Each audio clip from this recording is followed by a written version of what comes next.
Shalom, selamat pagi saudaraku yang terkasih dalam Tuhan. Kita bersyukur karena di pagi hari ini kita masih merasakan kasih dan kemurahan Tuhan lewat lawatan Tuhan dari hari ke hari.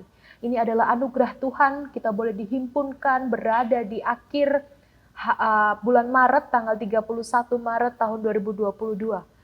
Begitu luar biasa Tuhan bekerja hebat dalam kehidupan kita sehingga di pagi hari ini kita masih mendapatkan kesempatan untuk boleh melanjutkan kehidupan dan aktivitas kita di sepanjang hari ini. Baik saudaraku, kita yang mengikuti perenungan pagi sebelumnya mari bersama kita satu dalam doa. Kami mengucap syukur atas kasih dan kemurahan Tuhan yang begitu luar biasa yang boleh terjadi dalam kehidupan kami. Istirahat malam kami yang panjang, Tuhan boleh sertai dan Tuhan lindungi. Dan di pagi hari ini kami merasakan kembali kasih Tuhan lewat nafas kehidupan yang baru yang Tuhan berikan bagi kami. Kami berterima kasih akan hal ini Tuhan. Kami bersyukur dan kami sungguh bersuka cita. Di pagi hari ini ada banyak ungkapan syukur kami. Ketika kami boleh diberikan kesempatan melanjutkan aktivitas kami. Biarlah kami terus datang kepada Tuhan, meminta hikmat berkat tuntunan Tuhan lewat perenungan firman Tuhan yang akan bersama kami baca. Kami turut mengundang Tuhan dalam hati dan pikiran kami, sehingga kami mengertikan dan juga mendapatkan kekuatan untuk kami melakukan kehidupan kami hari lepas hari. Ya Tuhan berfirmanlah karena kami anak-anak Tuhan telah siap mendengarkan. Amin. Baik Bapak Ibu Saudaraku, pembacaan Alkitab kita di pagi hari ini terambil dari Injil Matius pasal 18 ayat yang ke-12 hingga ayat yang ke-14. Injil Matius pasal 18 ayat yang ke-12 hingga ayat yang ke-14, demikianlah firman Tuhan. Bagaimana pendapatmu?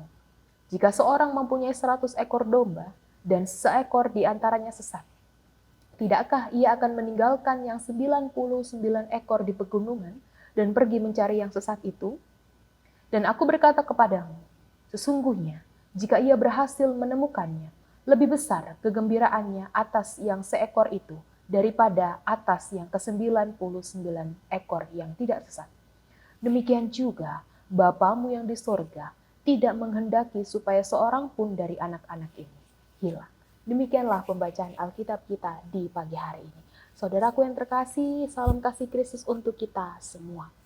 Di awal perenungan pagi hari ini, saya mengajak saudara untuk membayangkan apabila ada sanak saudara kita yang hilang. Mungkin itu orang tua, mungkin anak, sepupu, atau lainnya. Atau mungkin juga Bapak Ibu Saudara pernah mengalami ada sanak saudara yang hilang. Apa yang saudara rasakan? Jelas sedih, khawatir, cemas, dan perasaan hati yang tidak tenang. Karena anggota keluarga yang kita sayang, entah pergi kemana. Pasti ada usaha di balik itu. Kita akan berusaha mencari dengan berbagai cara agar keluarga kita yang hilang dapat ditemukan keberadaannya dan dapat bertemu lagi bersama dengan kita dan berkumpul bersama dengan keluarga besar kita. Nah demikian juga Bapak Ibu Saudaraku yang dituliskan dalam perumpamaan dalam pembacaan kita di pagi hari ini. Yaitu perumpamaan Yesus di pagi hari ini merupakan salah satu bagian pengajaran Yesus kepada para murid pada saat mereka mempertanyakan siapa yang terbesar di kerajaan surga. Pada ayat sebelumnya kalau kita membaca di ayat yang ke-6 dan ayat yang ke-11, Yesus berbicara tentang orang yang menyesatkan sesamanya melalui perbuatan atau sikapnya yang membuat orang sesamanya itu jatuh dalam dosa. Dalam hal ini, mau menegaskan bahwa pasti ada keselamatan yang Allah berikan ketika ada umatnya yang hilang tersesat karena jatuh dalam dosa. Yang hilang, yang tersesat, itu Allah cari Bapak Ibu Saudaraku. Dan ini dibuktikan dari kisah perumpamaan pemungut cukai. Ya. Kita mengetahui bersama bahwa pemungut cukai, ketika kita membaca kisahnya, ia dibenci. Ia tidak sukai oleh banyak orang.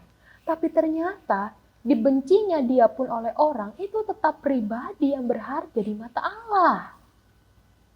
Jadi, melalui perumpamaan ini, kita hendak diajarkan tentang kepedulian, tentang perhatian kita terhadap sesama yang terhilang, sesat, yang jauh dari Tuhan. Nah, Bapak Ibu Saudaraku yang dikasih oleh Tuhan, kalau kita membaca ada istilah kata domba di situ ya.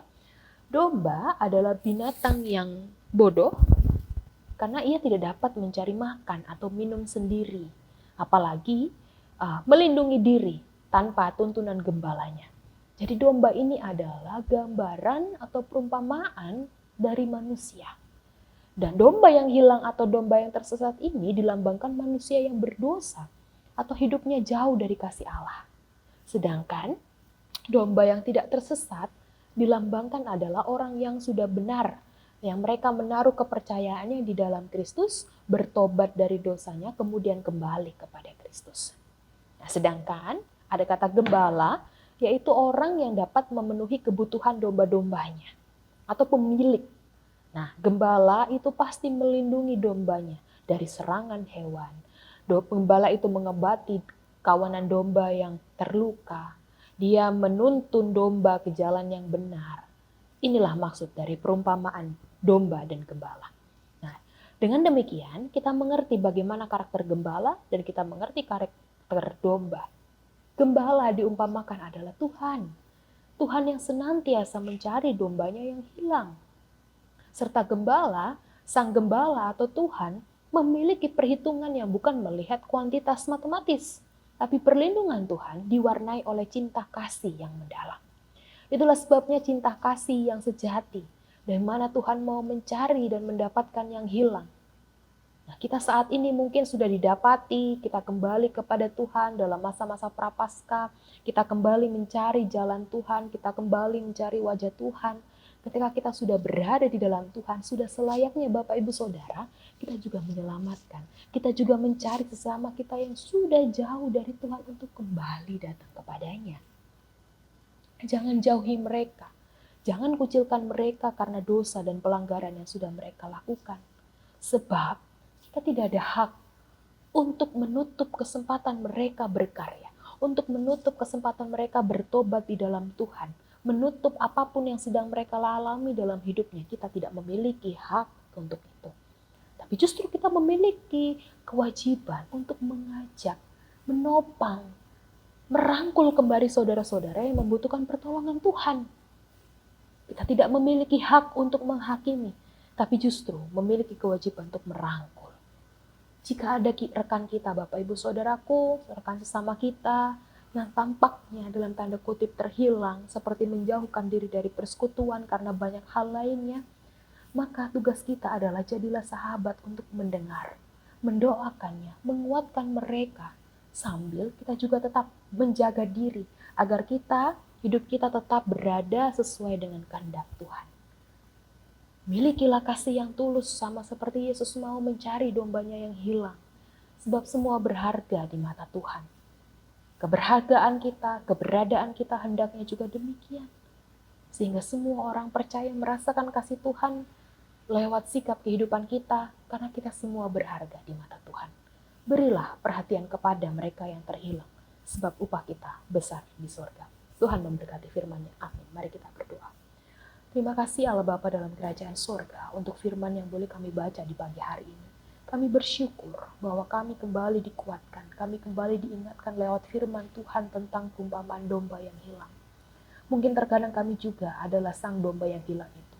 Tapi kami bersyukur Tuhan yang adalah gembala kami menopang, merangkul kami kembali dalam dekapan kasih Tuhan, sehingga kami tidak semakin hilang arah, sehingga kami tidak semakin hilang tujuan dalam kehidupan kami. Ya Bapa dalam kerajaan surga, terima kasih.